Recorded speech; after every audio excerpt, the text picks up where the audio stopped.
नमस्ते, आप सभी का हिंदी कक्षा में स्वागत है। अभी हम सीखेंगे विराम चिन्ह।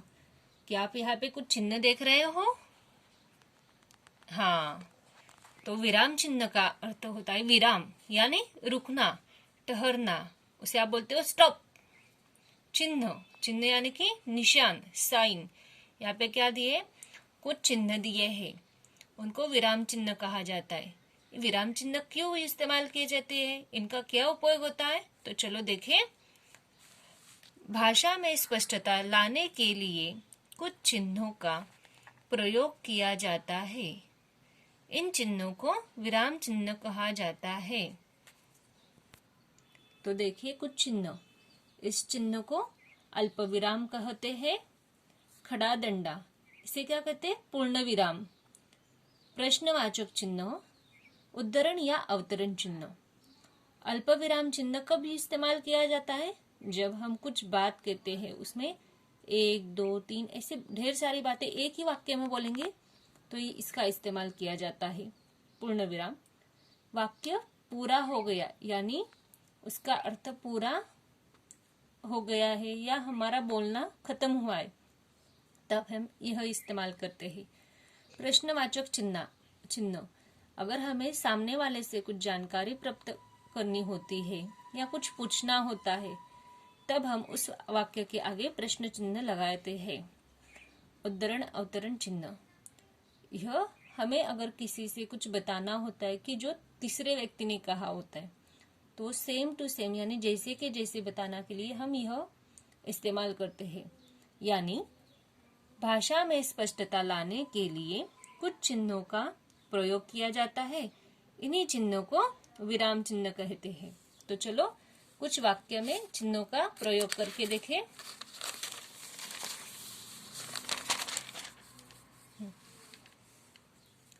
वाक्यों में उचित स्थान पर विराम चिन्ह लगाइए।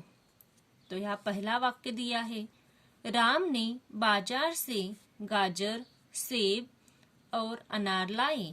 अगर मैं यह वाक्य ऐसे पढ़ूं तो राम ने बाजार से गाजर, सेब और अनार लाए, तो इसका आपको अर्थ चलता है क्या बच्चों? पता चलता है? नहीं।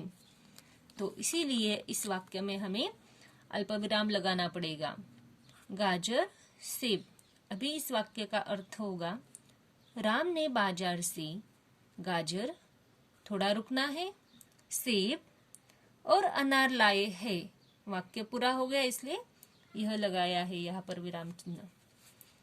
तो भी आगे का, वह क्या लिखा है, यानी हमें कुछ प्रश्न, किसी ने कुछ तो पूछ रहे हैं, तो यहाँ कौन सा विराम चिन्ह आएगा?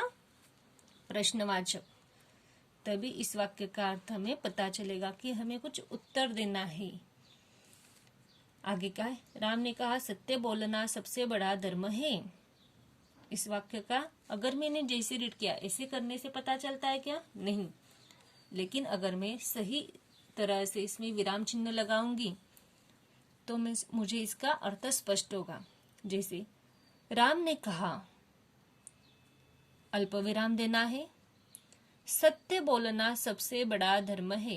ये जो लाइन है, ये कुछ वाक्य है कि जो मुझे कुछ बात बताता है, कुछ चीज क्या होती है ये बताता है।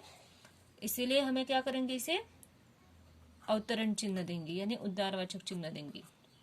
ऐसे अभी इस वाक्य का मुझे अर्थ पता चलता है। राम ने कहा सत्य बोलना सबसे बड़ा धर्म है, यानी कि राम ने जो बात कही थी वो मैंने अवतरण चिन्ह के प्रयोग से बताई है आपको। अभी आगे का, मेरा दोस्त श्याम है।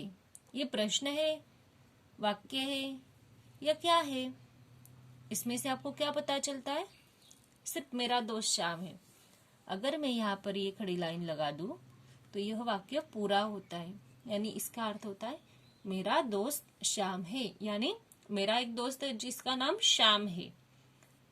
और अगर मैं यहाँ पे प्रश्न चिन्ह लगाती हूँ, मेरा दोस्त श्याम है, यानी मैं खुद को पूछ रही हूँ, ऐसे होता है, तो वो गलत होगा। इसीलिए आपको सही विराम चिन्ह ही इस्तेमाल करने हैं। तो आपको समझ में आया विराम चिन्ह क्या होते हैं? भाषा में स्पष्टता लाने के लिए कुछ चिन्हों का प्रयोग किया जाता है और उन चिन्हों को हम विराम चिन्ह कहते हैं। तो फिर से मिलेंगे आगे की कक्षा में।